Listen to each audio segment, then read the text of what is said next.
Hola chicos, buenas tardes. Buenas tardes. Buenas tardes, profe.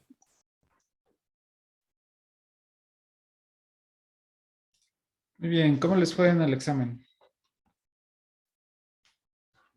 Lo mismo le iba a preguntar.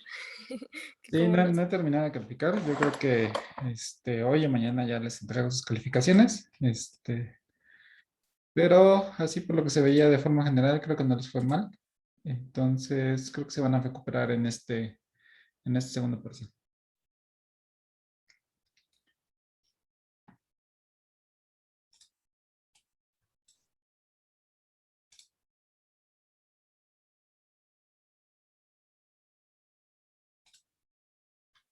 Muy bien, ¿tienen dudas, preguntas de la sesión anterior? no. ¿No? ¿Todo bien? Ok. Bien, estábamos viendo las principales enfermedades bueno, las principales alteraciones que afectan a las vías respiratorias. Específicamente vamos a hablar de dos importantes, que es la enfermedad pulmonar obstructiva crónica y el asma. En el caso de la enfermedad pulmonar obstructiva crónica, se caracteriza, como su nombre lo indica, es una patología que va a afectar a los pulmones y que va a generar una obstrucción de manera permanente o de manera continua, es decir, va a ser de tipo crónica. ¿Qué quiere decir esto? Significa que dentro de la parte de la tráquea o de las vías aéreas vamos a tener cierta obstrucción que va a estar, digamos, bloqueando las vías respiratorias. ¿Cómo se genera esta obstrucción? Principalmente va a ser causada. Déjenme ver si... Ok. Lo que va a ocurrir es que vamos a tener una obstrucción directamente por parte de diversos agentes. Vamos a poner aquí el EPOC.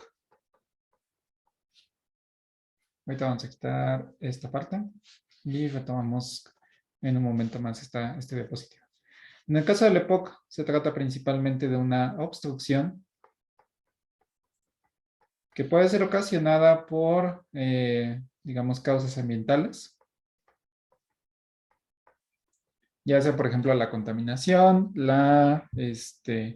dependiendo, por ejemplo, de las personas en su área de trabajo, por ejemplo, algunas personas que trabajan en los cultivos de algodón, personas que trabajan en minas, personas que se dedican a la metalurgia, inclusive, por ejemplo, de la industria farmacéutica, algunas personas que trabajan con la formulación de diversos polvos, pueden respirar o pueden ingerir estas partículas pequeñas que se van acumulando directamente en las vías aéreas, dependiendo de dónde sea, vías aéreas superiores o inferiores. Entonces tenemos, digamos, indicaciones ambientales. Puede ser ocasionadas también por el consumo del tabaco, por infecciones. Y entonces la característica va a ser que, ¿cuál va a ser la principal región que se va a afectar? Va a ser la tráquea. Entonces recordemos que la tráquea, pues tenemos que es un ducto anillado que directamente se bifurca y va a desencadenar directamente en los pulmones. Entonces, directamente aquí en la tráquea vamos a tener dos mecanismos. El primer mecanismo va a ser una constricción directamente de la tráquea. Recordemos que la tráquea es un músculo liso. Es un tejido que se puede contraer y se puede estar relajando dependiendo de cuál va a ser la circunstancia fisiológica. Por ejemplo, si nosotros queremos o estamos en el proceso de inspiración de la introducción de aire, pues entonces la tráquea y los pulmones se van a empezar a distender para favorecer la entrada de esta mezcla de gases para su posterior absorción directamente en los pulmones. Entonces, las personas que tienen EPOC, lo que va a pasar es que, digamos, que se empieza a ensuciar toda la parte de la tráquea. Entonces, primeramente podemos tener una fase de constricción directamente por algún alergeno que está intentando entrar y que nosotros no queremos que esté permitiendo. Bueno, el organismo está intentando bloquearlo, entonces se va a contraer. ¿Qué es lo que va a pasar? Va a disminuir directamente el diámetro. Disminuimos el calibre y por lo tanto si aquí podemos inclusive de manera visual, pues comparar cuál es la cantidad del diámetro que tenemos si está distendido a si está contraído. Entonces, primeramente se genera una constricción. Entonces, ¿qué es lo que va a pasar? Pues evitamos de manera física la entrada de todas estas partículas hacia los pulmones. Derivado de esto, también vamos a empezar a observar que otro mecanismo que va a favorecer o que va a incrementar la generación va a ser la liberación de moco. Es decir, todos nosotros, por ejemplo, en las mañanas o cuando tenemos algún tipo de infección, ya sea, por ejemplo, que estemos saliendo de alguna gripa o que ya tengamos un proceso de gripa avanzada, pues tenemos esta sensación de flemas o inclusive, por ejemplo, si están en una región también como con mucha contaminación o muchas partículas dentro del ambiente, pues sienten este como cosquilleo, este garraspeo directamente de la garganta. ¿Qué es lo que está pasando ahí? Que el organismo está liberando este moco que funciona como una sustancia adhesiva para captar todas estas partículas, bacterias y todos los componentes que quieran entrar directamente a los pulmones. Entonces es una barrera de defensa.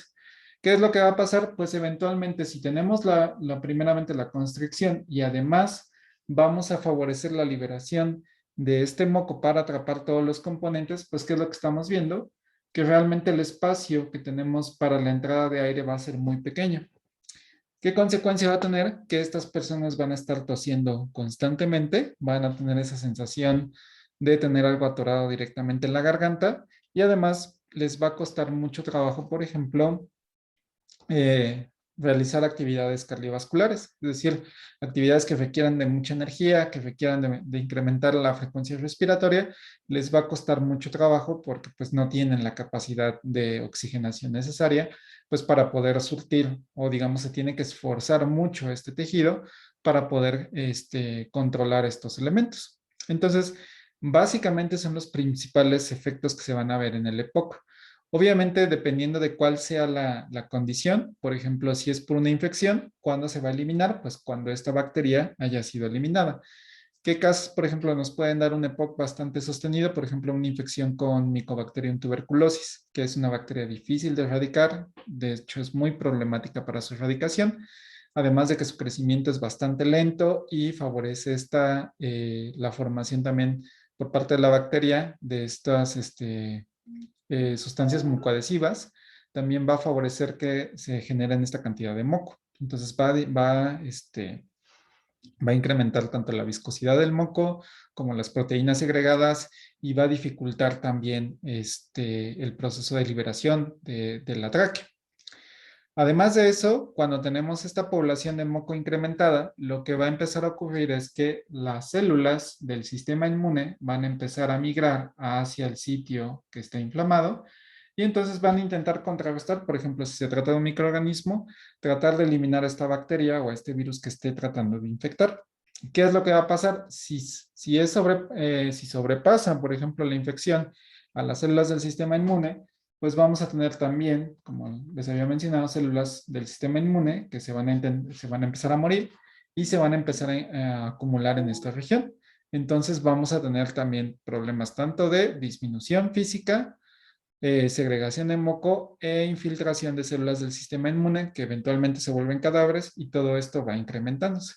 Entonces, dependiendo de la gravedad del bloqueo, va a ser la gravedad también de los síntomas.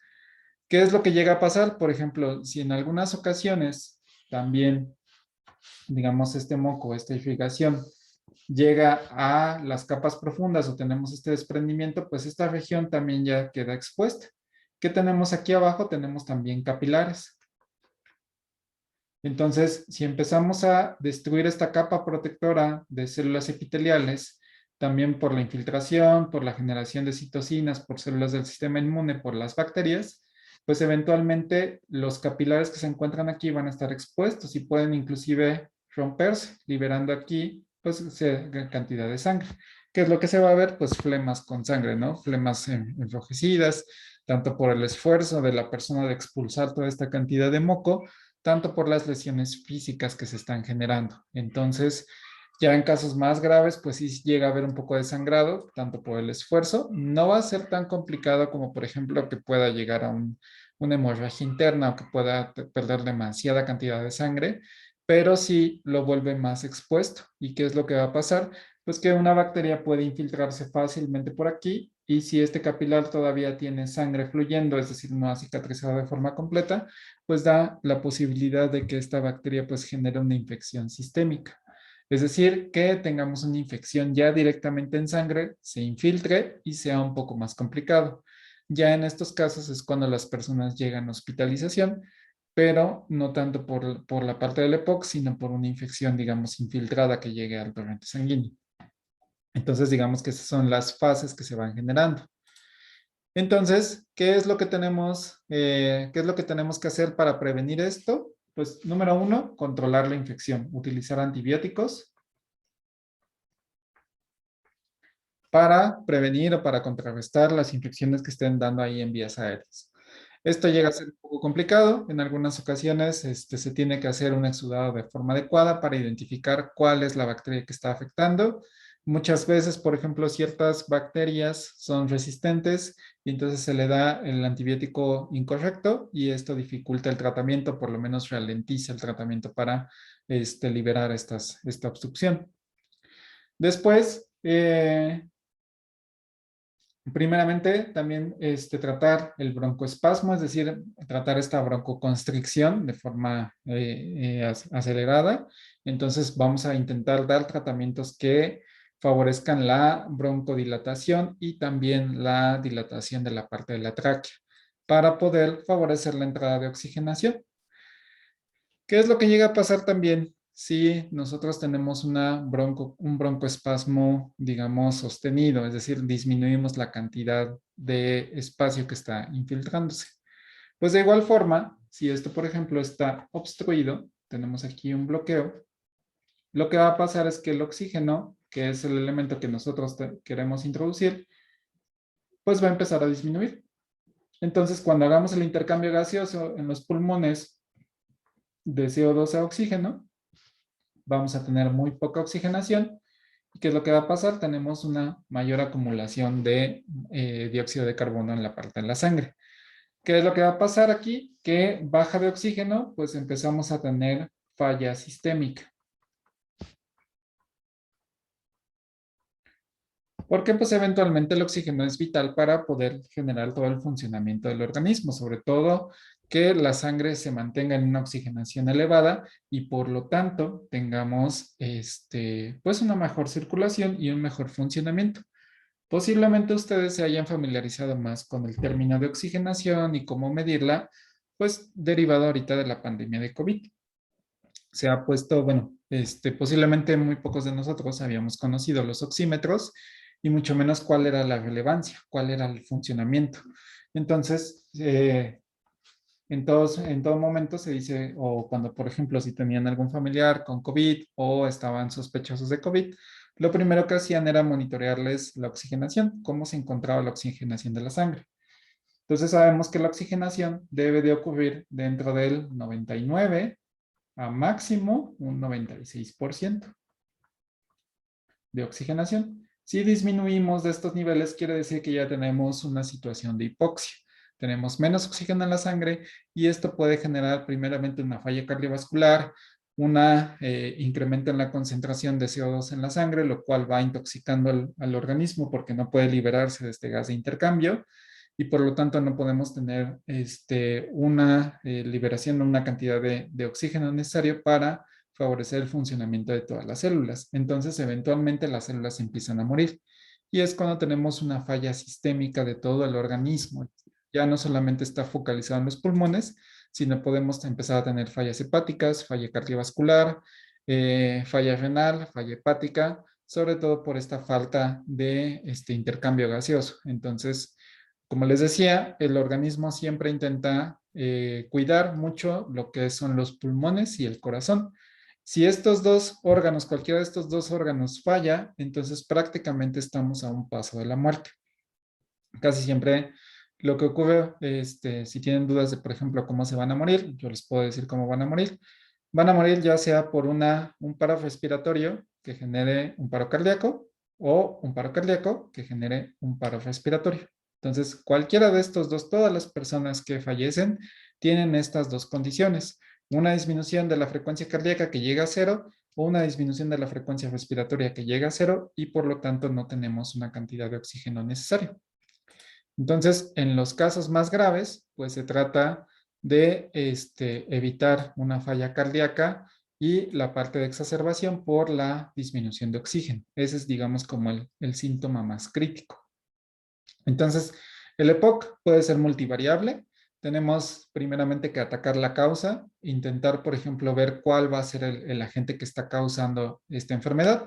Por ejemplo, si la persona vive en tiene un trabajo, por ejemplo, como les decía, en una mina o en un cultivo de algodón o en una industria farmacéutica donde se trabajan muchos polvos volátiles o que sean con partículas muy pequeñas, pues lo ideal es, por ejemplo, utilizar protección, digamos, en vías respiratorias, un cubrebocas o una mascarilla que prevenga la filtración de estas partículas y que lleguen directamente hacia los pulmones.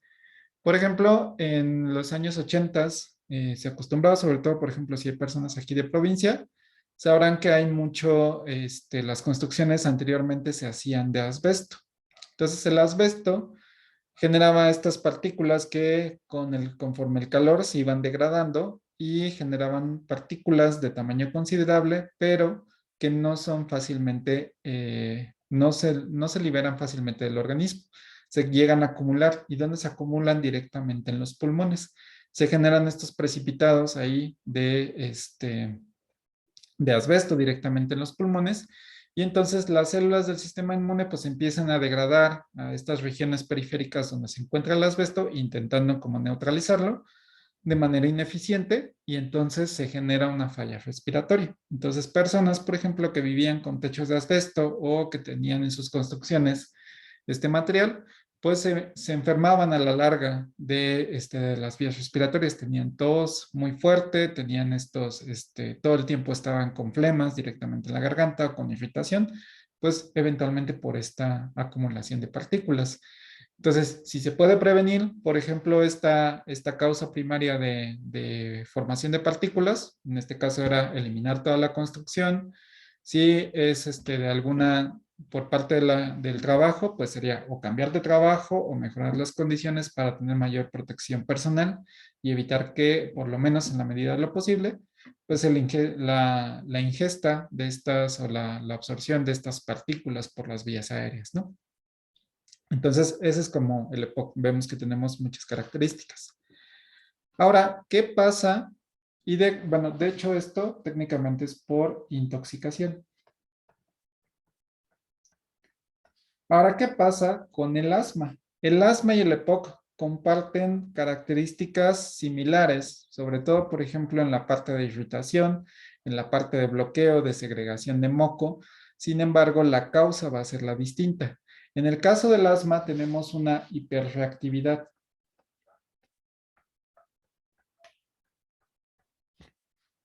Quiere decir que nuestro sistema inmune se encuentra, digamos, exacerbado.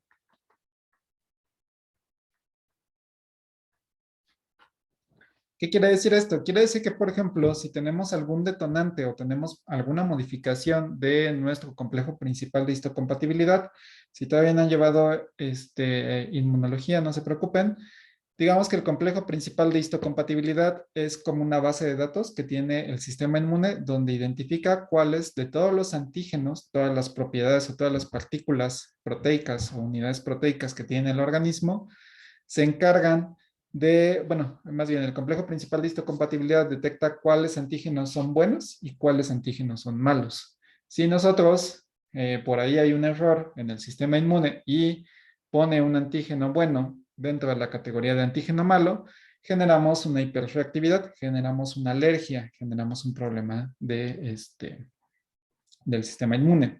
Por ejemplo, aquellas personas que son alérgicas a ciertos antígenos en particulares, ya sea, por ejemplo, las fresas, cacahuates, chocolate, lácteos. Por ejemplo, yo soy alérgico al polvo, entonces ya sea, por ejemplo, en casas o si no se hace la limpieza de forma adecuada, pues tengo esta irritabilidad directamente de las vías aéreas. Entonces, quiere decir que parte de algunos antígenos ay, se me olvidó el nombre de estos organismos, de los ácaros.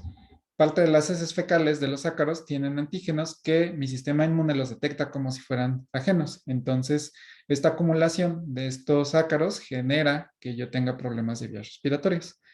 Entonces, ¿qué es lo que pasa en el asma? Tenemos diversas, puede ser hipersensibilidad por cualquier tipo de antígeno que no sea bienvenido.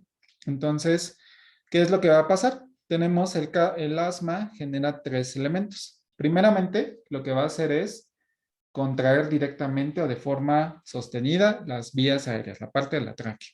¿Por qué? Porque es un mecanismo de defensa, simplemente cerrar las puertas para evitar que todo este alergeno entre directamente hacia los pulmones.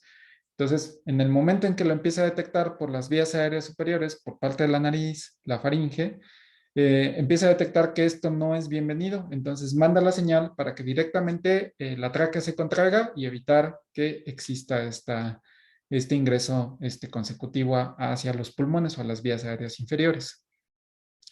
Después, ¿qué es lo que va a pasar? Vamos a tener una parte de la inflamación. La inflamación ya habíamos visto que es un proceso de migración de células del sistema inmune al sitio afectado. En este caso, va a ser la parte de la tráquea y parte de los pulmones, dependiendo de dónde haya llegado este alergeno.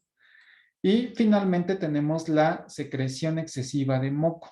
Entonces, nuevamente el moco va a intentar como segunda medida de defensa para captar todas las partículas que estén ahí asociadas. Entonces, aquí a diferencia del EPOC, tenemos una situación de hiperreactividad o de alergia. Bien, ¿qué quiere decir? La diferencia entre una y otra es que en la intoxicación es directamente proporcional a la concentración del agente patológico. Mientras que en la alergia, como es un proceso de hiperreactividad, es independiente de la concentración. Quiere decir que, por ejemplo, concentraciones muy pequeñas, inclusive del orden de partes por millón, ya son suficientes para afectar al sistema inmune. Dependiendo de qué tan severo sea esta alergia, puede ser que con pequeñas partes por millón, pues desencadene un efecto anafiláctico, es decir, una hiperreactividad del sistema inmune. Por ejemplo, ha habido casos en Estados Unidos, existe mucho alergia, sobre todo al cacahuate.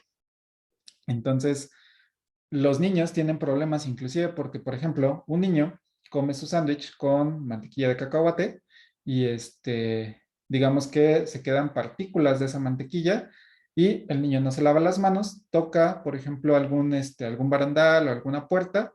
Otro niño que sí es alérgico al cacahuate, toca ese mismo barandal, se lleva esas partículas y luego también no se lava las manos y, por ejemplo, come sus alimentos y entonces lleva esas pequeñas partículas de cacahuate a su organismo y ya se desencadena un efecto anafiláctico. Entonces, ya con esa cantidad tan pequeña que inclusive solamente es con el roce de este barandal contaminado con este antígeno de cacahuate, es suficiente para detectar o generar una alergia. Entonces, casi siempre las alergias son independientes de la concentración. Necesitamos cantidades muy pequeñas para que se desencadene la respuesta del sistema inmune. ¿Hasta aquí todo bien? Sí, todo bien. Muy bien. Entonces, ¿qué es lo que va a pasar? En ambos casos, lo que tenemos, como ya hemos visto, son tanto células epiteliales que están directamente en la tráquea y tenemos a las células del sistema inmune.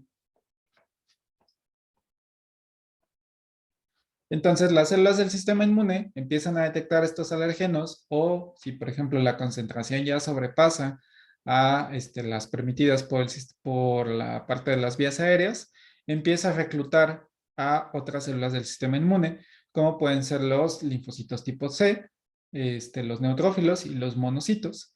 Entonces, cuando tenemos esta hiperreactividad, empezamos a liberar todas las citocinas que van a empezar a hacer la destrucción y degradación de la pared celular de la tráquea y también la hiperreactividad de moco.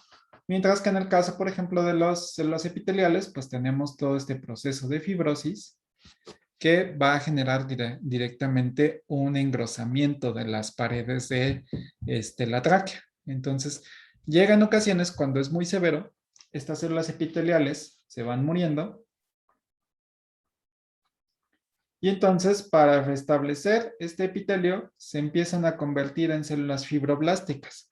Estas células fibroblásticas son como células, digamos, de músculo.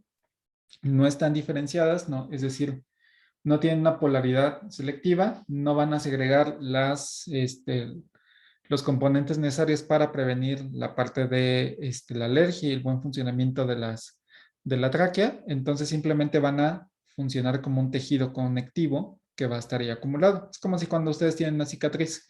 Cuando ustedes se cortan y tienen una cicatriz, normalmente se les genera un abultamiento de células y estas son células fibroblásticas. Si ustedes, por ejemplo, intentan tocar su cicatriz, se darán cuenta que tienen menor sensibilidad que en la parte periférica donde no tienen esta cicatriz. Quiere decir que el fibroblasto no tiene tanta selectividad, no tiene tantas funciones como las células epiteliales que se murieron. Lo mismo ocurre directamente en la parte de la tráquea. Entonces, eso es como lo primero que está ocurriendo. Entonces, regresando a la parte del asma. Tenemos dos mecanismos importantes o dos fases importantes para la parte del asma. La primera es la fase inmediata. ¿Qué es lo que va a pasar? Vamos a tener liberación de células del sistema inmune, los mastocitos, que van a tener dos mecanismos. Primeramente, van a favorecer la liberación de ciertas prostaglandinas y sobre todo de histamina. Entonces, la histamina va a favorecer el reclutamiento de otras células del sistema inmune, que también va a liberar. Y también va a favorecer la broncoconstricción del tejido, es decir, va a disminuir el calibre de la tráquea. Entonces tenemos una disminución del espacio, que es lo que vamos a denominar como broncoespasmo. Entonces aquí lo que hacemos solamente es una disminución o una constricción de las vías aéreas por parte del músculo liso. ¿Qué tratamientos vamos a hacer aquí? Para el parte del broncoespasmo, pues lo que queremos es revertir este proceso. Vamos a querer intentar aumentar el calibre de la tráquea para tener una mejor dilatación. Entonces, ¿qué es lo que vamos a hacer? Pues vamos a utilizar antagonistas de los receptores adrenérgicos, sobre todo antagonistas de los beta 2, inhibidores de ciertos elementos proinflamatorios derivados de la cisteína y también la parte de se pueden utilizar algunos antagonistas de las fosfodiesterasas. Vamos a ver ahorita cuáles son algunos ejemplos. Entonces, aquí lo que estamos buscando es favorecer la dilatación del músculo liso. Si recuerdan su práctica de Pharma 1, la primera, se darán cuenta que aquí buscábamos, por ejemplo, tratamientos que favorecieran este proceso de dilatación, esta inhibición de la activación de calcio por parte del complejo de actina y miosina a través de la inhibición de la cadena ligera de la miosina. Entonces, todo este proceso que veíamos de la constricción del músculo liso, se va a intentar buscar la relajación para incrementar el calibre. Entonces, eso es lo primero que ocurre. Tenemos la parte del broncoespasmo. Por eso, por ejemplo, en la parte de cuando ustedes han visto a una persona que tiene un ataque asmático o inclusive en la parte de series, películas, se ha visto que estas personas empiezan como a dificultar la respiración. Sienten que ya tienen, sienten que se les bloquea la tráquea, les cuesta mucho trabajo empezar a respirar y ¿qué es lo que buscan? Pues su inhalador para favorecer esta dilatación.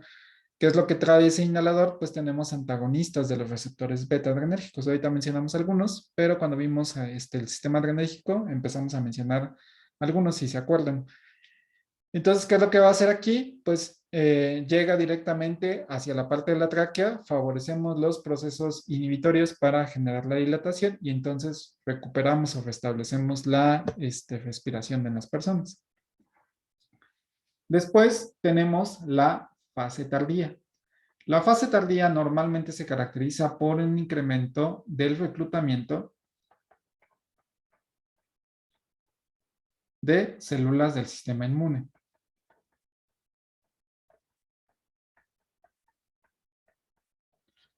Entonces, ¿qué es lo que va a pasar aquí? Aquí lo que ocurre es que tenemos toda esta infiltración de linfocitos T, tenemos liberación de citocinas, incremento de formación de monocitos y todos los mecanismos proinflamatorios.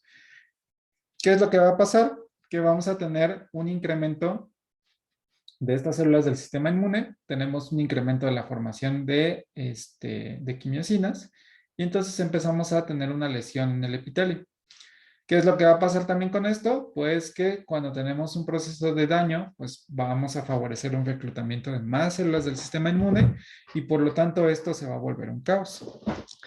¿Qué es lo que pasa en un inicio? Supongamos que, como el ejemplo que les decía de los granaderos.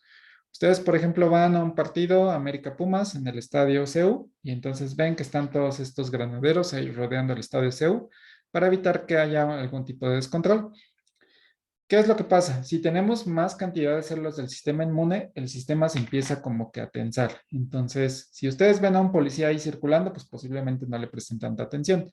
Pero si ya ven a toda esta barricada de policías, pues empiezan a poner nerviosos porque cualquier elemento o cualquier evento que desencadene la reacción de cualquiera de estos policías, o en este caso células del sistema inmune, pues va a desencadenar que estos empiecen a reaccionar. ¿Qué es lo que empiezan a hacer?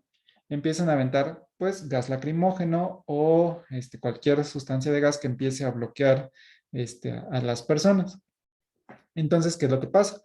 Si ustedes, por ejemplo, avientan gas lacrimógeno, pues se intentan, por ejemplo, bloquear tal vez a las personas que estén generando algún tipo de agresión, pero si ustedes van caminando ahí sin generar algún problema, pues todo este gas les empieza a afectar a ustedes.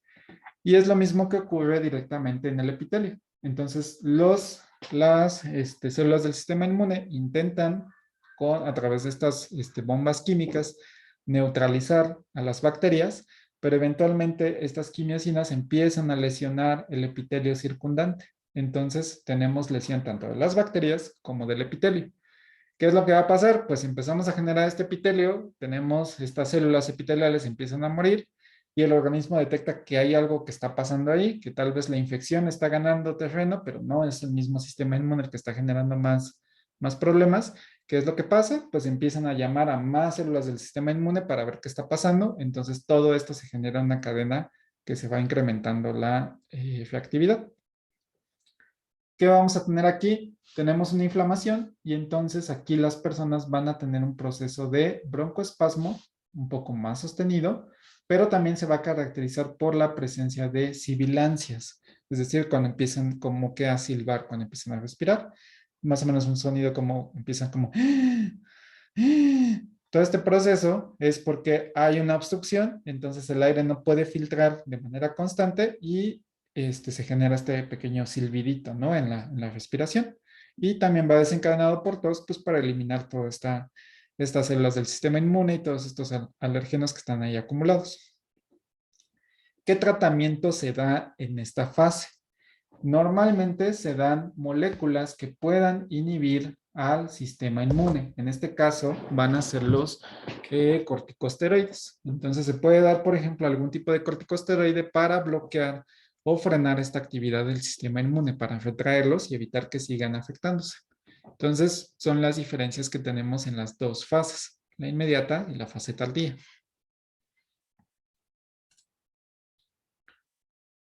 Entonces, ¿cuáles son los elementos que más se van a estar presentes? Pues principalmente algún tipo de leucotrieno, que son de igual forma derivados del ácido araquidónico, pero ven que su nombre dice leuco, entonces quiere decir que está asociado a la formación de leucocitos.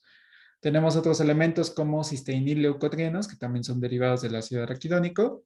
Tenemos interleucinas, que son las IL-4 y IL-3, que son las importantes del sistema inmune. Y ciertas proteínas de los eosinófilos, que son los encargados de este proceso de alergenia.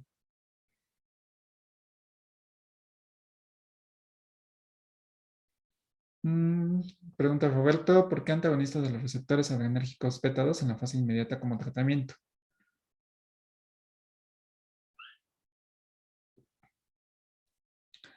Si recuerdan, en la parte de vías aéreas, lo que hace el... Ahorita a ver si tengo un esquema. Vemos cómo está bien el mecanismo. A ver.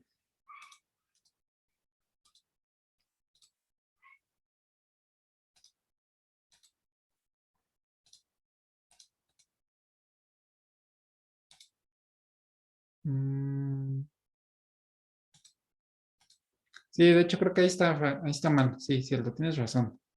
Aquí debe ser agonistas de los receptores beta, no antagonistas de los receptores beta 2. Sí, sí, ahí hay un error. Sí, muchas gracias. Ok, entonces,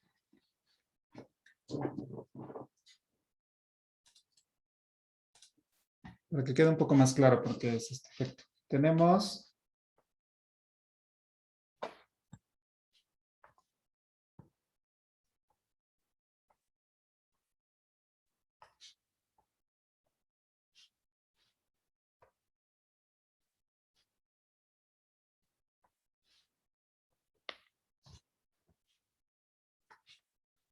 Ok, si recuerdan, para la parte de la broncoconstricción tenemos...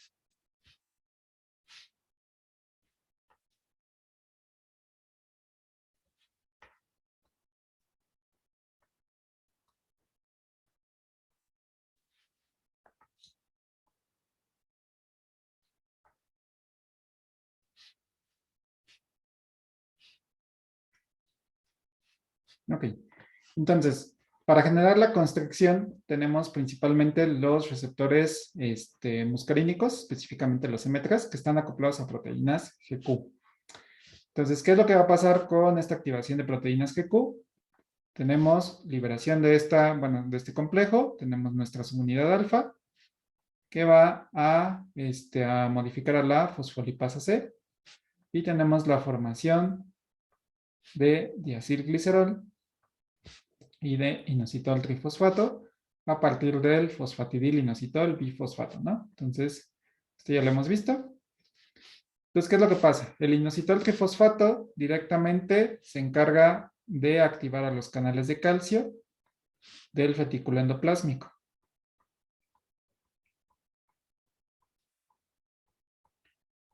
El retículo endoplásmico, imagínense que es una pequeña bolsita que se encuentra dentro de la célula. Tenemos aquí los canales.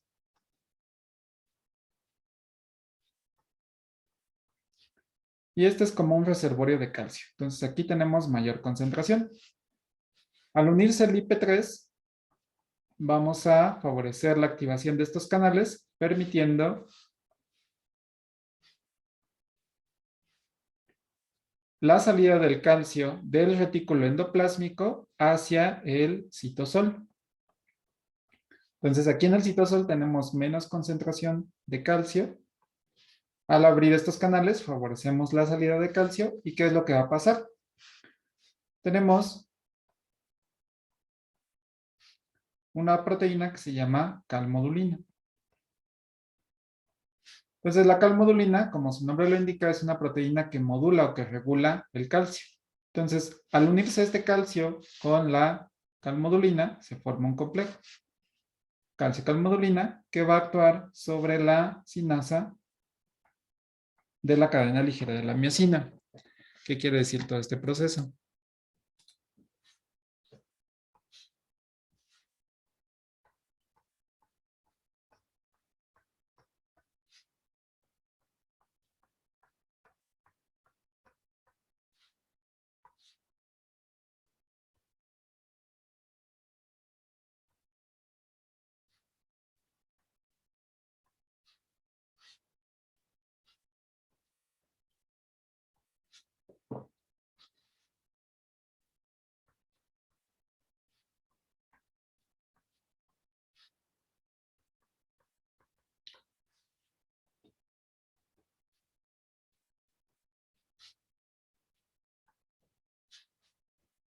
Ok, entonces la miosina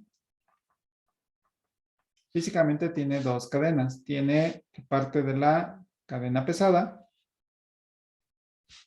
Esta es la cadena pesada.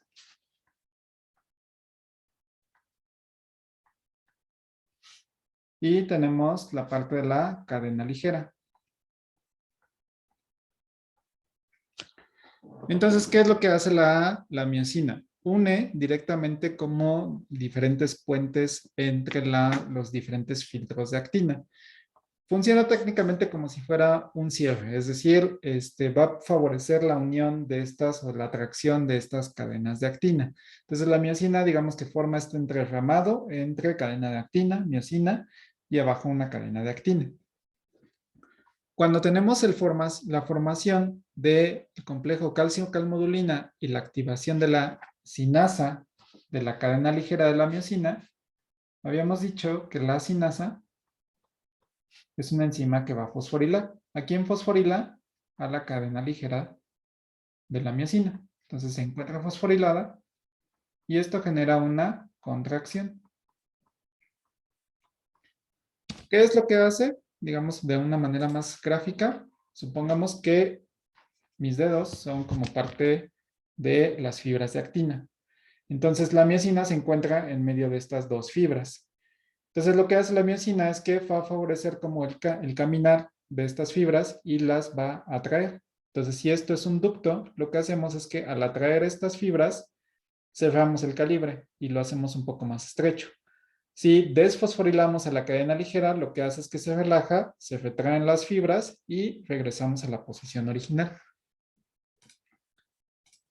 Entonces, digamos que este es el proceso que hace todo la formación de calcio. Entonces, ese es el mecanismo de contracción. Ahora, ¿cómo funciona la relajación? La relajación sabemos que está a través de los receptores beta-adrenérgicos que están acoplados a una proteína GS. Esto lo que va a hacer es incrementar AMP cíclico y esto va a favorecer la activación de la PKA. ¿Qué es lo que va a hacer PKA? PKA va a favorecer la fosforilación de este complejo. Cuando este complejo se encuentra fosforilado, está desactivado. Entonces, lo que va a favorecer es evitar que se una o que se active el complejo calcio-calmodulina. Por lo tanto, vamos a disminuir la fosforilación de la cadena ligera de la miosina por parte de este complejo. Además de que existe otra enzima que son la fosfatasa de la cadena ligera de la miosina. Una fosfatasa lo que hace es que hidroliza este grupo fosfato. Por lo tanto, recordemos que si la cadena ligera de la miosina no se encuentra fosforilada, no va a haber contracción. Entonces, ¿qué es lo que va a hacer la PKA? PKA fosforila a esta proteína. Entonces, la fosfatasa que está fosforilada, que se encuentra activada, va a quitar el fosfato que se encuentra en la cadena ligera de la miosina, evitando así que exista el proceso de contracción. Y además de esto, a través del bloqueo de la formación de calcio-calmodulina, evitamos que los procesos contráctiles ocurran. Por lo tanto, vamos a prevenir la contracción, generando así una relajación. ¿Sí quedó más o menos claro esta parte? Siempre les cuesta en la primera práctica, pero no sé si quedó un poco más claro.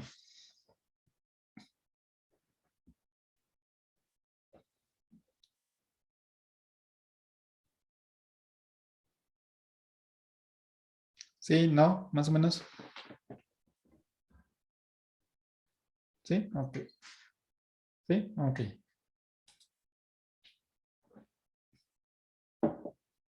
Muy bien, entonces, ¿qué es lo que vamos a buscar con los tratamientos para esta fase?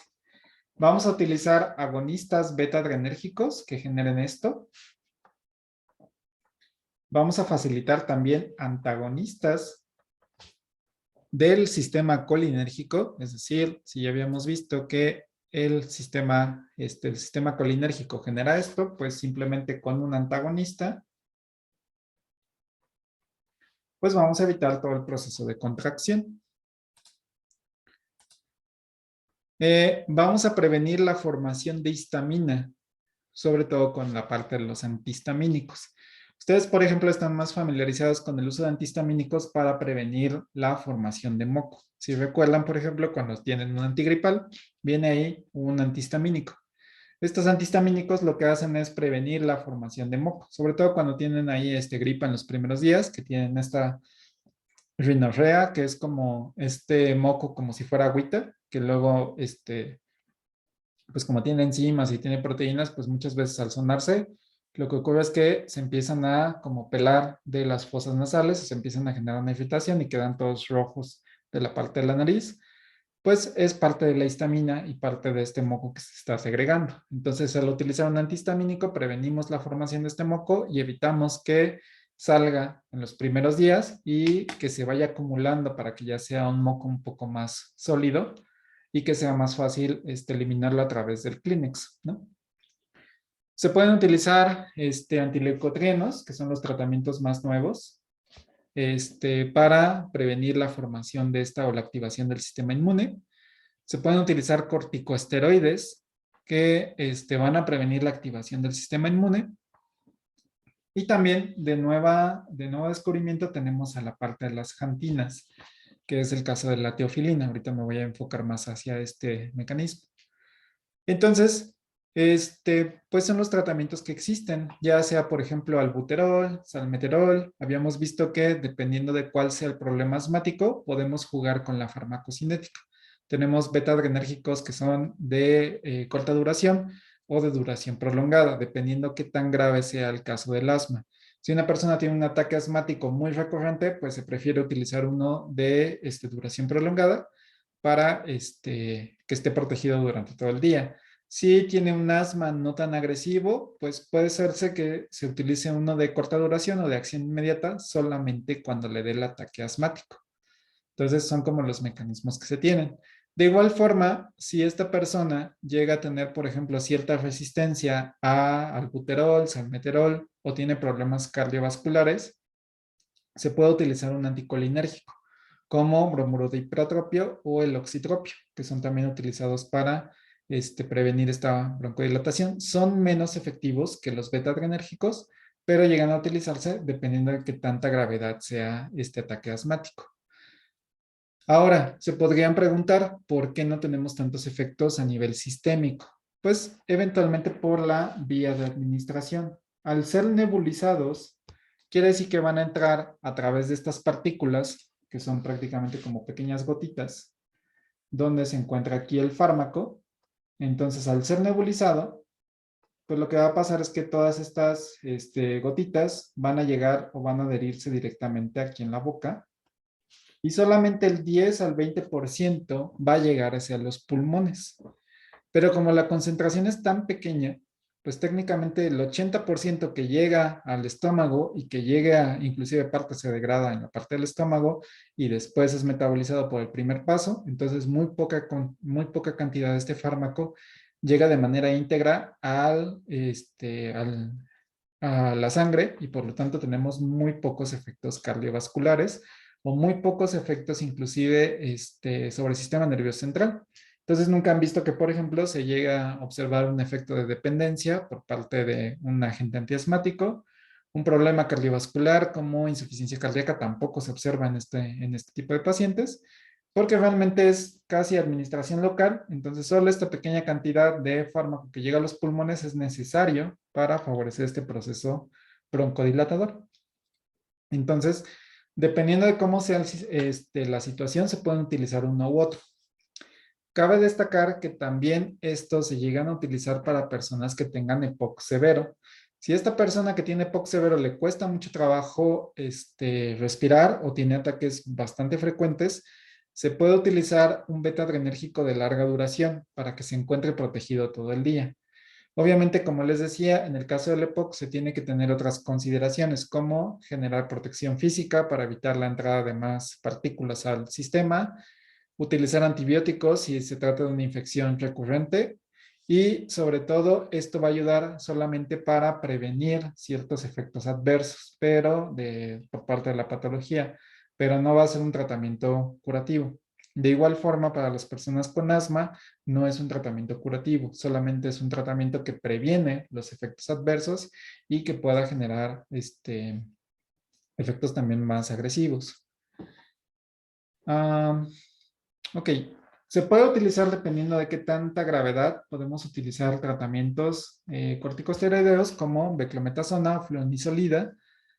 Ha habido algunas presentaciones ya de forma como nebulizadores para prevenir los efectos secundarios, sobre todo efectos del metabolismo. Sabemos que cualquier tratamiento que utilice esteroides pues va a afectar liberación de otro tipo de hormonas. Uno de los efectos principales es el incremento de peso, que es lo más recurrente. Las personas que tienen tratamientos con esteroides normalmente tienden a engordar mucho más fácil, tienden a tener acné mucho más recurrente y se empieza a liberar o tienen descompensaciones de otro tipo de hormonas. Entonces se está buscando la manera más adecuada para que no tengan efectos sistémicos tan agresivos en el caso de los corticosteroides. Y en el caso de los antileucotrienos como el Montelukast, de igual forma han sido tratamientos nuevos, solamente que actualmente son muy caros. Llegan alrededor de, creo que el tratamiento está como en 5,000 pesos más o menos del Montelukast o de algunos de la familia de los Lucast. Creo que el Montelukast es el primero, entonces ese ya debería de haber bajado de precio, pero otros antileucotrienos más recientes sí llegan a tener este tipo de costos. Entonces eso también los hace un poco accesibles. Llegan a ser utilizados sobre todo cuando ya está en la fase más agresiva, en la fase secundaria de la formación de asma, que es en esta parte, donde ya tenemos la liberación de los leucotrienos. Entonces se utiliza sobre todo para la fase tardía. ¿Preguntas hasta aquí, hasta el momento?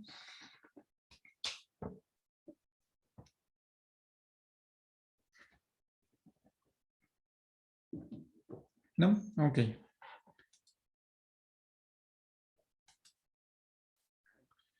No puse la diapositiva. Bueno, les explico cómo funciona la teofilina.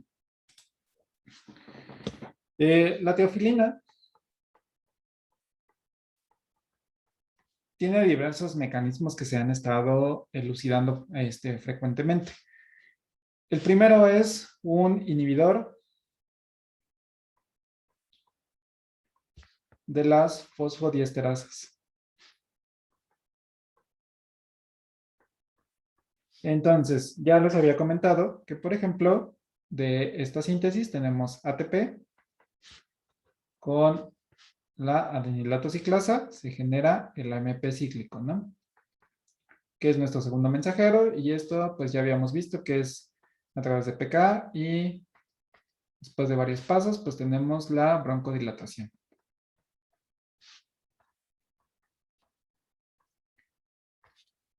Entonces, lo que queremos es incrementar el tiempo de vida media del AMP cíclico. ¿Cómo hacemos esto? Pues hay que identificar cómo es el proceso de degradación.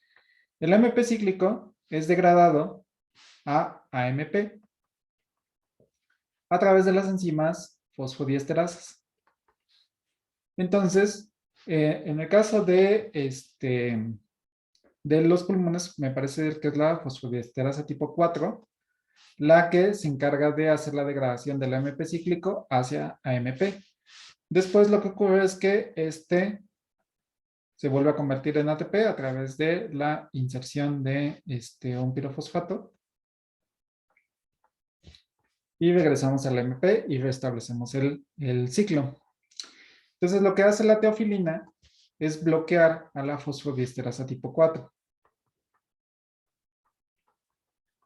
Por lo tanto, lo que hacemos es que incrementamos el tiempo de vida media del AMP cíclico y por lo tanto tenemos más tiempo de broncodilatación.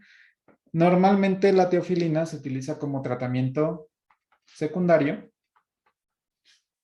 en uso, por ejemplo, de un agonista beta. Entonces, se puede utilizar, por ejemplo, salmeterol junto con teofilina para incrementar los efectos y por lo menos tener una duración un poco más prolongada. Entonces, casi nunca se utiliza la teofilina de manera sola, siempre va en acompañamiento de cualquier otro tipo de beta-adrenérgico. Muy pocas veces se llega a utilizar con hipratropio, sobre todo para regular la fase normal del sistema adrenérgico, pero también ha habido tratamientos donde se utiliza hipratropio más teofilina para favorecer el sistema adrenérgico que esté ahí actuando, ¿no? Entonces, ese es el primer mecanismo. Después, lo que se ha visto con la teofilina es que se ha visto que puede prevenir también, bueno, vamos a ponerlo aquí.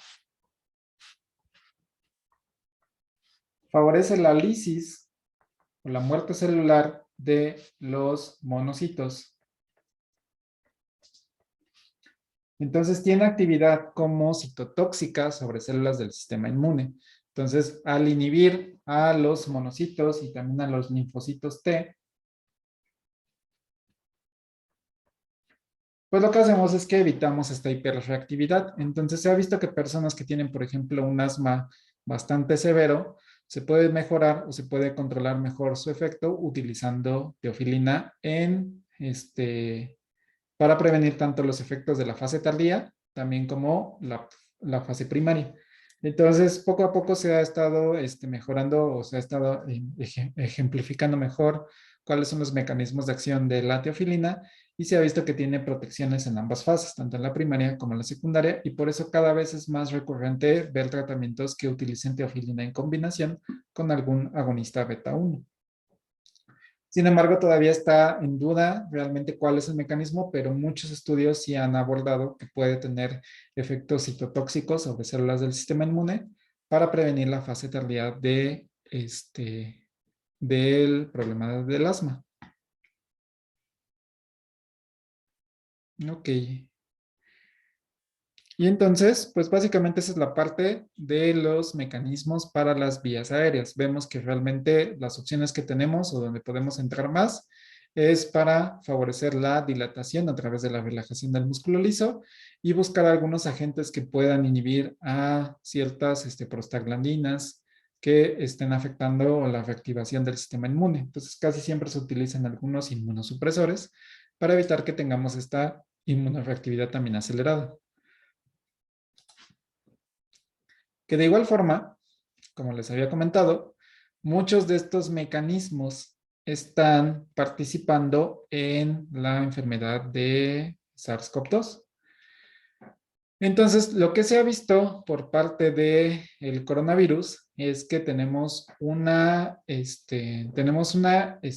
inserción al organismo a través del receptor de la enzima convertidora de angiotensina tipo 2, que se ha visto que funciona, que es como la parte donde se está uniendo, la parte de la proteína que tiene la cápside del virus, se puede unir al receptor de la enzima convertida de angiotensina y esto va a favorecer su internalización. Entonces, esta proteína que se une con el AC2 es la proteína Spike. Entonces, se ha visto que esta proteína Spike es la que genera la virulencia por parte del coronavirus. Entonces, parte de las vacunas, muchas de las vacunas están direccionadas para inhibir a la proteína Spike. Es decir, lo que tienen las diferentes vacunas, no recuerdo si es la Pfizer, me parece que es la Pfizer la que diseñó efectos sobre la proteína Spike, o fue la Sputnik, una de esas dos, no recuerdo exactamente cuál fue la que tiene la que formuló sus antígenos contra la proteína Spike. Entonces, ¿qué es lo que se espera? Que en el momento en que esta proteína Spike sea detectada por las células del sistema inmune, se generan estos anticuerpos y puedan destruir esta proteína Spike, disminuyendo así el proceso de infección o el proceso de internalización hacia el organismo. Eventualmente, este virus puede generarse en las partes expuestas, no puede llegar tal vez a la cara interna de las células, pero puede generar ahí, lo cual no nos exime, por ejemplo, de que tengamos cierto proceso de infiltración. Entonces, específicamente, ¿qué es lo que hace el coronavirus o por qué es tan agresivo? Pues tiene efectos muy parecidos a lo que hemos estado viendo. Genera un proceso de infección bastante agresivo, pero lo que se ha visto es que va a incrementar la formación de interleucinas, IL-1, IL-6, TNF alfa, NF-κB, pero los incrementa de manera exorbitante. Es decir, tenemos una hiperreactividad, es decir, imaginemos que esto, en cuestión, por ejemplo, de la fase 2 del asma, esto normalmente ocurre en el proceso de aproximadamente meses, la fase 2, la fase tardía. La fase inmediata, pues obviamente en el momento, pues puede ocurrir en cualquier punto, pero si esta persona tiene un proceso asmático severo, pues alrededor de meses ya tenemos este proceso de infiltración de células del sistema inmune, porque eventualmente se va generando este proceso y vamos observando este proceso de la formación del tapón, pero ya de forma tardía, ¿no? Entonces puede ser que no sea tan agresiva. Lo que hace el coronavirus es que incrementa la liberación de estas moléculas de manera instantánea. Entonces, tiene una replicación elevada. Ese es un punto, ¿no? Después, ¿cómo funcionan los virus? Llegan a través de sus proteínas spike, se internalizan, directamente utilizan el material. Déjenme ver si lo puedo hacer más grande. Recordemos que los virus lo que hacen es que utilizan la maquinaria de la célula hospedera para traducir la formación de sus nuevas, viriones, las nuevas cepas de virus que se va generando dentro del organismo. Entonces, ¿qué es lo que hacen los virus? Entran, llegan al organismo, se revienta esta parte de la capa de la membrana y de la cápside que está cubriendo la parte del material genético del virus, se libera el material genético, el RNA de una sola cadena, y utiliza todas las proteínas de la célula, todas las transcriptasas, todas las proteínas que se van a encargar de la formación y la síntesis de nuevos genomas. Entonces, ¿qué es lo que va a pasar? Nuestro mismo organismo favorece la formación de estos virus. Entonces, va favoreciendo esta codificación, generamos generamos unas nuevas cantidades de virus pequeñitas que van utilizando los nutrientes de nuestras células, que van generando mayor capacidad de resistencia porque se encuentran dentro del organismo, ahí no llegan las células del sistema inmune, y cuando saturan demasiado esta célula, pues llega a reventar. Entonces, cuando ya está en gran cantidad, revienta esta célula, favoreciendo así las nuevas copias de los virus. Entonces, tenemos un proceso de infección bastante, pues, digamos, en cadena. Entonces, tarda mucho tiempo en que podamos contrarrestar estos efectos. ¿Cuáles son los efectos principales o por qué ha habido tantos problemas de que ha sido tan difícil, por ejemplo, de controlar esta enfermedad? Principalmente tiene que ver con que tenemos liberación exacerbada de células del sistema inmune, de citocinas, que esto va a generar una disminución o un bloqueo masivo de las vías respiratorias. Por eso la oxigenación disminuye de manera importante. Tenemos un proceso de fiebre que es como cualquier tipo de infección viral porque el organismo está intentando elevar la temperatura para matar el virus, pero eventualmente pues empieza a matar otras células que también son buenas. Tenemos este bloqueo masivo y esta hiperreactividad acelerada. Entonces, ¿qué es lo que se ha visto? ¿O cuáles eran los tratamientos que se utilizaban? Pues uno, controlar la parte de la fiebre utilizando algún tipo de AINES, sobre todo paracetamol o algún otro tipo de antipirético potente.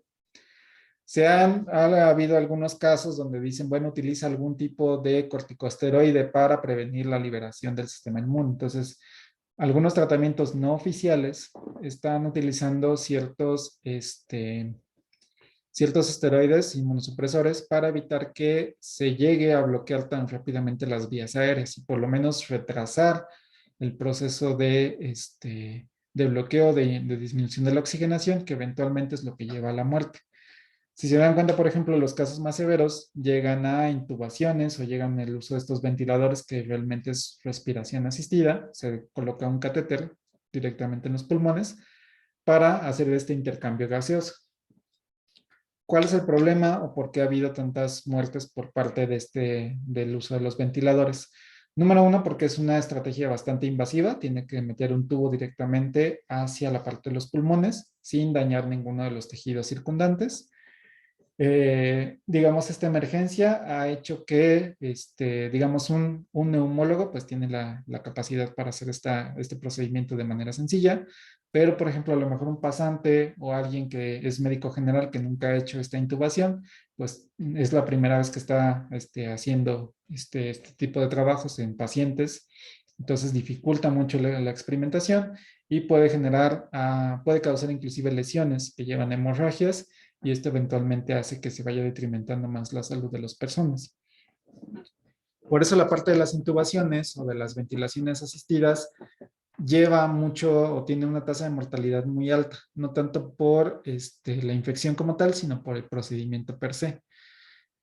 Entonces, ¿qué es lo que pasa, por ejemplo, o por qué se dice que tenemos comorbilidades con personas con diabetes o con personas con hipertensión? Porque son más susceptibles. Porque, por ejemplo, las personas que tienen diabetes o hipertensión normalmente ya tienen algún tipo de obstrucción en la sangre por parte de estos depósitos de...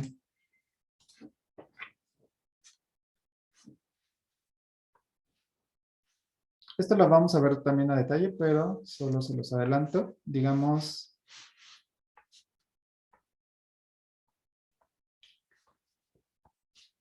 que una persona que tiene obesidad o que su dieta, por ejemplo, es muy rica en grasas, pues va a favorecer la deposición de estos,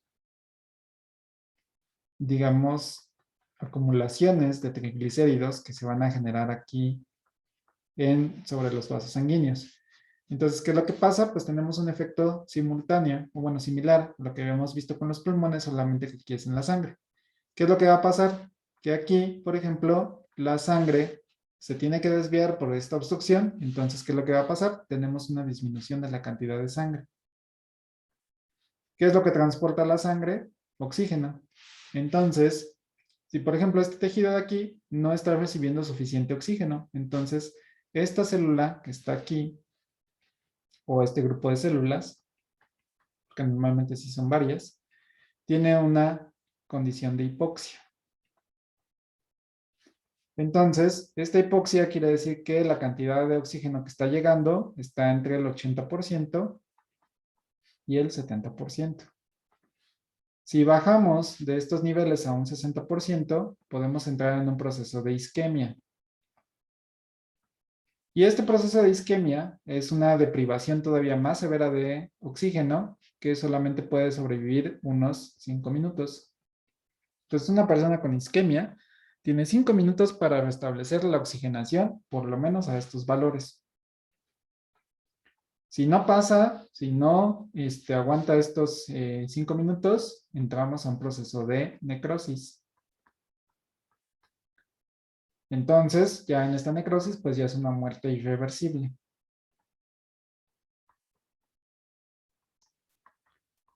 Entonces, ¿qué ocurre? Personas que tienen, por ejemplo, obesidad, pues tienen de estos depósitos en diferentes partes de su torrente sanguíneo. Si a esto le sumamos que tenemos una menor cantidad de oxígeno por parte de vías aéreas, quiere decir que de por sí aquí ya teníamos una disminución de oxígeno. Tenemos, por ejemplo, un 90% de oxígeno. Entonces, si a esto lo sumamos que esta persona no tiene también estos depósitos, pues la hipoxia aquí va a ser más severa. Ya podemos empezar aquí a lo mejor desde 70 a 60%, lo cual va a llevar directamente a un proceso de isquemia y va a acelerar más la muerte celular. Entonces, por eso se decía o se tenía que tener mucho cuidado, sobre todo con personas que tenían obesidad, hipertensión o problemas con diabetes, porque todo está relacionado con una baja flujo de sangre, una mala distribución de la sangre en el organismo. Las personas de tercera edad, pues porque también ya su sistema no está tan reactivo como antes, entonces no tiene la capacidad para aguantar esta disminución, ya se encuentra un poco más cansado el sistema, entonces ya le cuesta más trabajo restablecerlo. Por eso es que en un inicio se veía que los niños, o por lo menos las personas infantes o inclusive jóvenes, tienen más probabilidad de supervivencia que un adulto o un adulto mayor. Porque ellos pues todavía tienen diferentes mecanismos, son un poco más tolerantes y pueden tener más respuesta para evitar este tipo de daños. Entonces, básicamente es por eso el que el coronavirus es tan agresivo hoy en día y por eso es un poco difícil, digamos, controlarlo. Y además de que pues su método de transmisión es muy fácil, ¿no? Es a través de las vías aéreas, se puede introducir fácilmente por la saliva, por cualquier tipo de partícula, y eso hace que su grado de infección sea bastante acelerado. Hasta aquí, preguntas.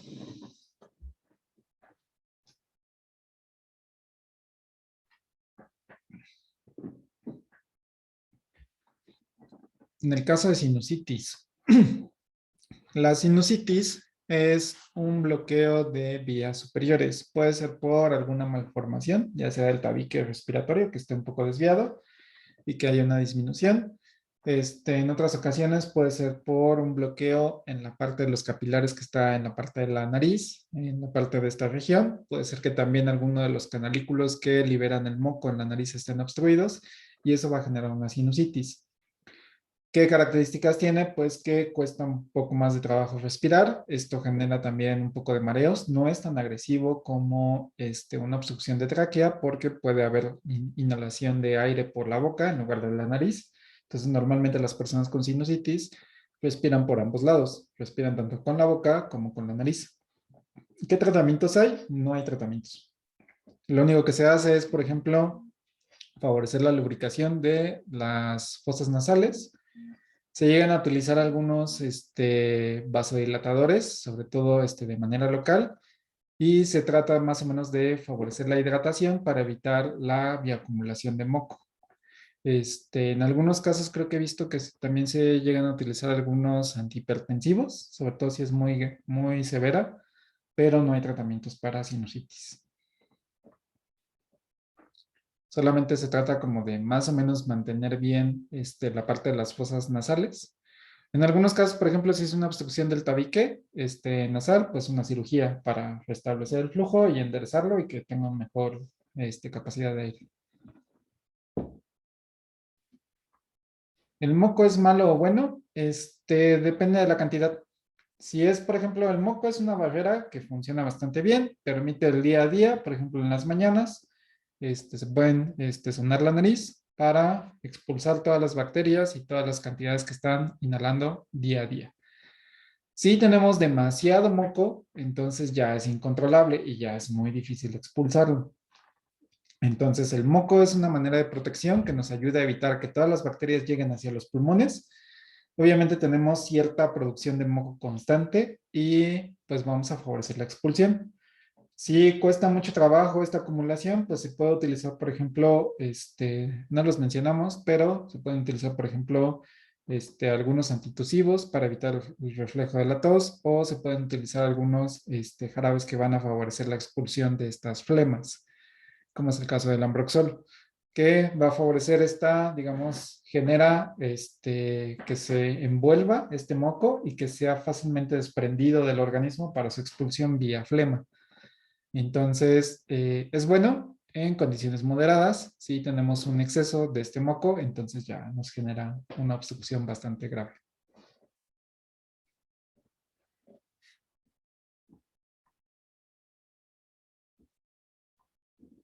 Ok, bien,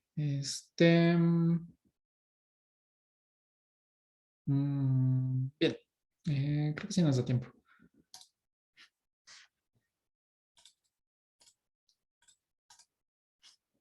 Muy bien, vamos a revisar en estos 10 minutos lo que alcancemos a ver sobre uno de los segundos mensajeros, una de las moléculas que tiene diferentes implicaciones en el sistema inmune, el cual es el óxido nítrico. El óxido nítrico se produce a través de L-cisteína. Igual partimos de un aminoácido, utilizamos un agente reductor, que es el NADP reducido. Favorecemos generamos la forma oxidada y utilizamos también una molécula de oxígeno. Todo para unir este hidroxilo en este radical de urea. Esto, en presencia de otro agente reductor, vamos a favorecer la formación del óxido nítrico, que es un gas, junto con su producto de su metabolito secundario, que es la L-citrulina. Entonces, vemos que necesitamos cantidades importantes de cisteína para poder favorecer la formación de este óxido nítrico. Este óxido nítrico, al ser un radical libre y ser un gas, tiene una difusión facilitada por parte de las paredes celulares. ¿Qué quiere decir? Que no necesita de un transportador. Se puede difundir fácilmente por las paredes y puede llegar a diferentes tejidos. ¿Cuáles son las funciones que tiene este óxido nítrico? ¿Cuáles son las importancias que se le han encontrado? Tienen sobre todo 3 implicaciones importantes. Tiene en sistema nervioso central, en la parte del sistema inmune y en la parte del endotelio. Entonces, son los principales efectos que nosotros vamos a estar observando de la participación del óxido nítrico. Ahora, ¿quién es la encargada de hacer todas estas reacciones? Va a ser la enzima óxido nítrico sintasa.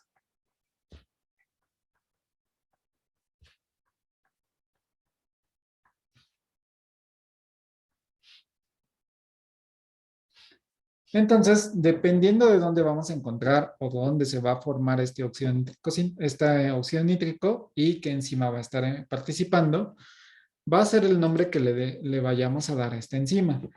Si tiene participación en el sistema nervioso central, pues va a ser óxido nítrico sintasa de tipo neuronal. Si se encuentra en el sistema inmune, va a ser la isoforma de tipo inducible. Y si la encontramos en el endotelio, pues va a ser la óxido nítrico sintasa endotelial. ¿Qué se dan cuenta? Pues es la letrita que tenemos aquí. ¿Cuáles son las funciones que se han determinado para este neurotransmisor y para este segundo mensajero? Para este segundo mensajero principalmente. Se ha visto que tiene mejoría, sobre todo, por ejemplo, en la plasticidad sináptica, es decir, en la formación de nuevas conexiones neuronales. También puede permitir la regulación arterial dentro del cerebro, por lo tanto mejora, digamos, la irrigación sanguínea en este órgano. En el sistema inmune, lo que va a favorecer es un sistema de reclutamiento de células del sistema inmune. Entonces, se ha visto que la óxido nítrico sintasa de tipo inducible se encuentra en patologías como puede ser la parte de la gota, la parte de artritis, problemas cardiovasculares y también, por ejemplo, en enfermedades respiratorias. Entonces, técnicamente lo que hace la enzima óxido nítrico sintasa de tipo inducible es favorecer la formación de óxido nítrico y reclutar más células del sistema inmune hacia el sitio donde se va a hacer requerido. Y a nivel endotelial vamos a favorecer la vasodilatación.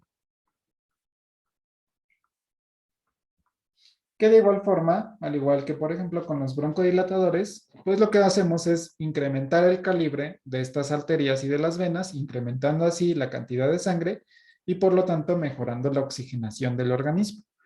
Entonces, son como las 3 funciones principales, que normalmente aquí ven, por ejemplo, a nivel cardiovascular, mejora la presión arterial, flujo sanguíneo. En plaquetas también tiene procesos que van a favorecer la agregación. ¿Qué es lo que ocurre, por ejemplo, cuando tenemos una alteración de esta óxido nítrico sintasa tipo endotelial?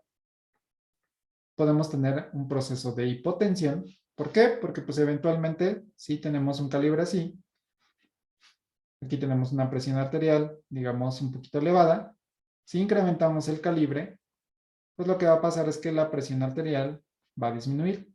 Porque ya, y de igual forma, la presión que está generando este líquido, pues ya no va a ser la misma que se encuentra aquí contenido. Como si fuera, como les digo, como si fuera una manguera. Mientras más flujo de sangre pase por ahí, pues se va a empezar a distender más se va a tensar más las paredes del endotelio y entonces la presión tiende a subir. Si incrementamos el calibre, lo que va a pasar es que la sangre ya no va a abarcar todo este calibre y por lo tanto la presión empieza a disminuir. ¿Qué es lo que pasa, por ejemplo, con la óxido nítrico sintasa de tipo inducible? Tenemos que se encarga, por ejemplo, de la defensa primaria para la activación de macrófagos, neutrófilos y leucocitos que se encargan de la protección de nuestro organismo. Obviamente tiene efectos pues, benéficos para la defensa de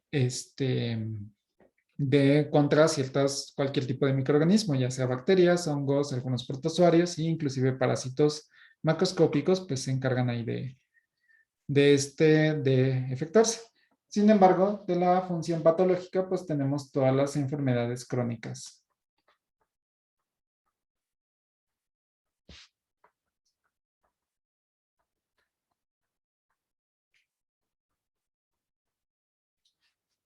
Entonces, prácticamente la óxido nítrico sintasa inducible se encuentra en muchas patologías, problemas renales, problemas cardiovasculares, problemas gástricos, problemas pulmonares.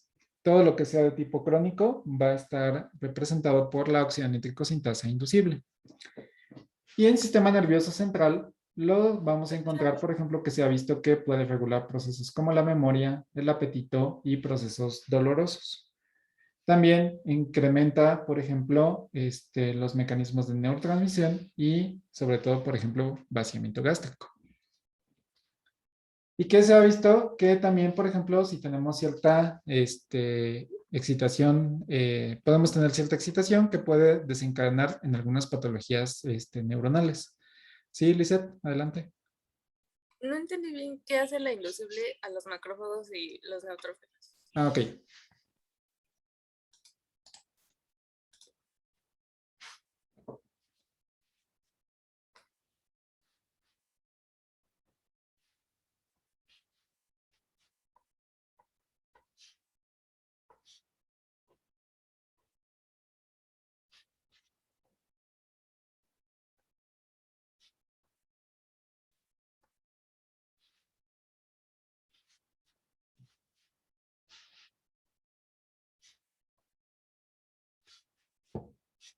Ok, supongamos que tenemos aquí parte de la piel. Tenemos aquí, bueno, esta es la representación de un cuchillo.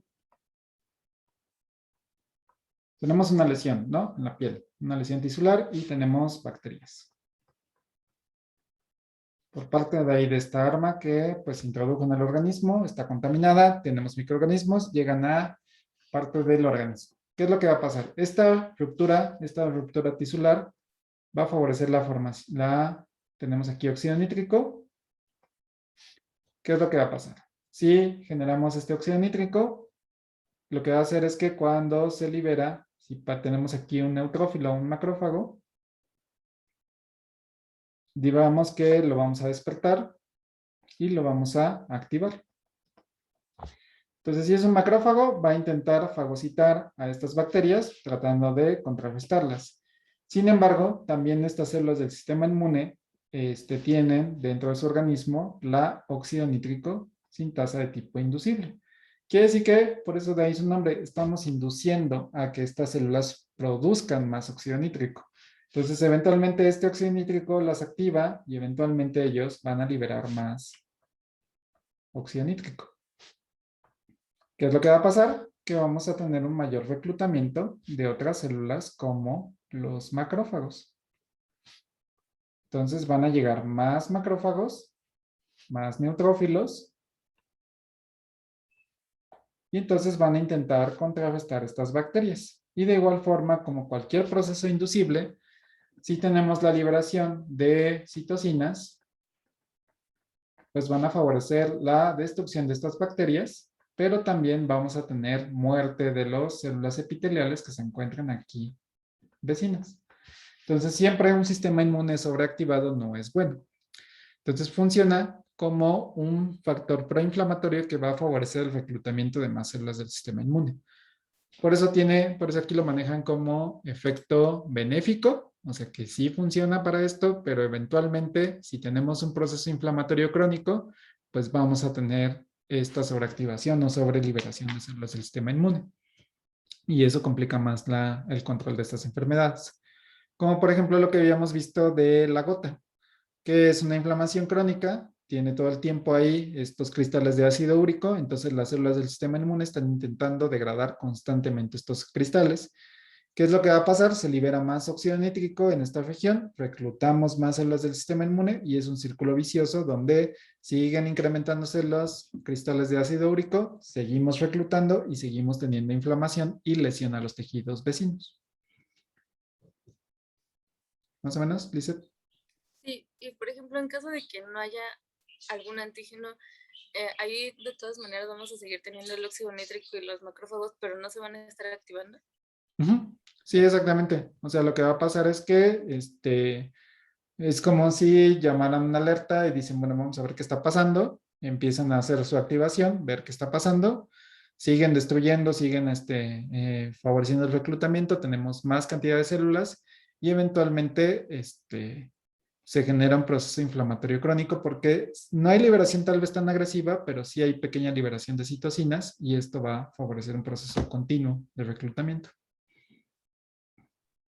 Gracias. Sí. Ok, pues ya se nos terminó el tiempo, entonces vamos a pararle hasta aquí. Si no hay otra pregunta, nos veríamos hasta el próximo martes.